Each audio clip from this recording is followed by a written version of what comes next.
Le granit, un matériau élégant et durable. Chaque bloc est unique, ce qui en fait des pièces inégalées et sans pareil.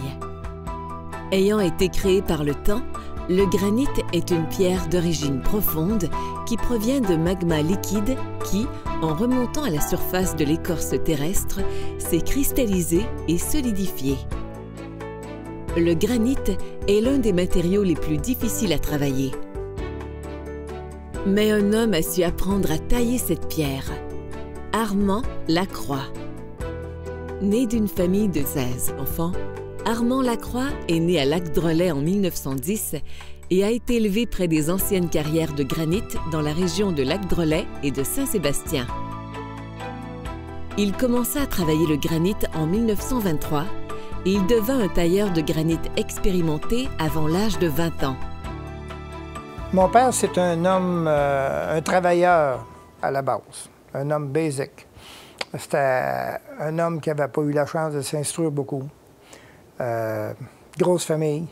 C'était vraiment une bête de travail. Quand il avait fini de travailler ici, c'était travail à la maison, puis c'était travail, puis travail. Quand j'ai travaillé ici, j'y étais. Il commençait à vieillir en dernier.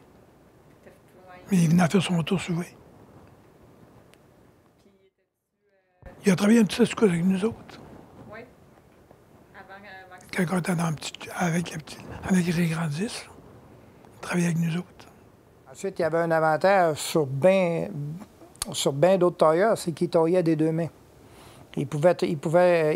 Moi, ça m'a été raconté par quelqu'un qui a travaillé avec lui. Il dit qu'il y avait un avantage. Quand il travaillait dans ce temps-là avec les outils pneumatiques, avec des machines à tailler, il dit il s'en allait sur un morceau de granit, puis il se crêpait son morceau pour ligner son morceau tout le tour. Puis quand il arrivait dans le coin, il n'arrêtait pas, il continuait. Il y en a bien qui n'étaient pas capables. Puis au lieu de continuer, il arrêtait tout ça, il se revirait de bord, puis il repartait. Mais lui, il avait l'habilité pour jamais arrêter. Fait qu'à la fin de la journée, il produisait plus. Mon père avait ce don-là. Il connaissait vraiment son métier. C'était quelqu'un qui connaissait la pierre.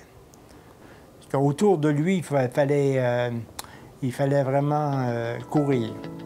C'est le vrai terme, c'est courir. Situé à Saint-Sébastien, dans la MRC du granit en Estrie, A. Lacroix et Fils Granit Limité fut fondé le 16 mars 1962 par M. Armand Lacroix et 4 de ses fils, Jean-Marc, Yolande, Paul-André et Régent. Tout a débuté dans le garage de la maison familiale. M. Armand Lacroix, un tailleur de renom, transformait la pierre pour des clients de la région.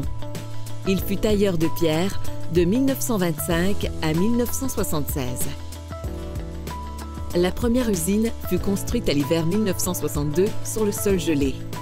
Afin de pouvoir couler les fondations, ils ont dû chauffer l'intérieur avec un tonneau d'acier muni d'une cheminée qui sortait par une fenêtre. Une fois le sol dégelé, ils creusèrent la fondation de l'usine au pic et à la pelle, sous le socle de bois, par l'intérieur. Puis en 1962, il avait décidé qu'il était tanné de travailler pour les autres et il travaillait pour lui. C'est là qu'on a fondé notre compagnie. On était 5, il y avait 5 sortes de caractères. Il n'y en avait pas un pareil. Il fallait des fois parler poli, très poli. D'autres fois, on pouvait dire notre idée, ça passait. Mais il n'y avait aucune rancune. Personne n'avait une rancune. Tout ce qui se disait, après l'avoir dit, 10 minutes après, ça ne paraissait plus. C'était comme ça, la famille. Le souvenir le plus cocasse ou le plus... c'est qu'il a fallu bâtir une usine sans fondation, si on veut. La seule façon de bâtir une usine sans fondation sur la terre gelée, c'est de se faire une footing temporaire, puis de bâtir par-dessus. Ça fait qu'après qu'ils sont entrés à l'intérieur, qui ont été sous un couvert, ils ont pris un drum ou un baril d'huile 45 gallons. Ils ont pris la bonne vieille méthode. Tu passes un trou, tu poses un tuyau après ça, tu casses une vitre, tu mets une tôle dans le châssis, puis tu chauffes le poêle, puis tu fais dégeler l'intérieur. Pas de pont roulant, il n'y avait rien à faire. Fait qu'on a fait des fondations, il fallait que ça soit chauffé. pour se couler notre ciment, plus la charpente d'acier. Là, on a pu monter notre pont roulant. Il y avait un petit draveleur, là. Je sais que le draveleur, il ne voulait pas qu'il lève trop haut. Quand il levait trop haut, il rebaissait. C'était pas assez haut. Le pont roulant, c'est un mécanisme que mon frère Paul-André avait... Il s'est servi du mécanisme qu'il y avait sur le pont roulant. Il a décommandé les gears, puis ils l'ont motorisé en mettant un moteur électrique en direct, puis ils l'ont tout électrisé d'un bout à l'autre. Ah, ça allait jusqu'à 15, 16, 17 tonnes, mais c'était plus que la capacité du pont. Ils travaillaient avec ça, ils ont travaillé pas mal longtemps avec ça, jusqu'au jour où ils ont exagéré un peu, ils ont le pont a écrasé. La poutre a plié, puis...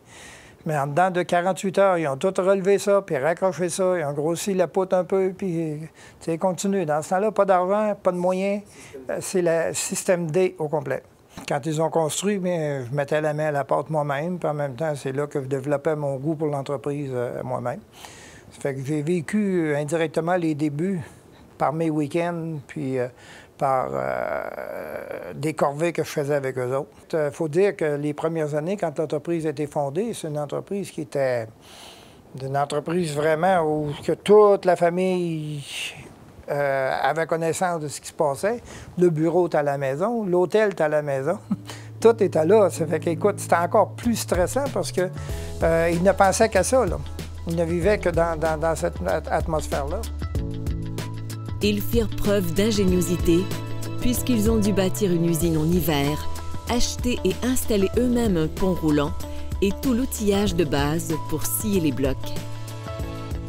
Dès la première année, les efforts furent récompensés. La clientèle se développa petit à petit et le nom de A. Lacroix et Fils Granit se fit connaître sous un gage de qualité et de fiabilité.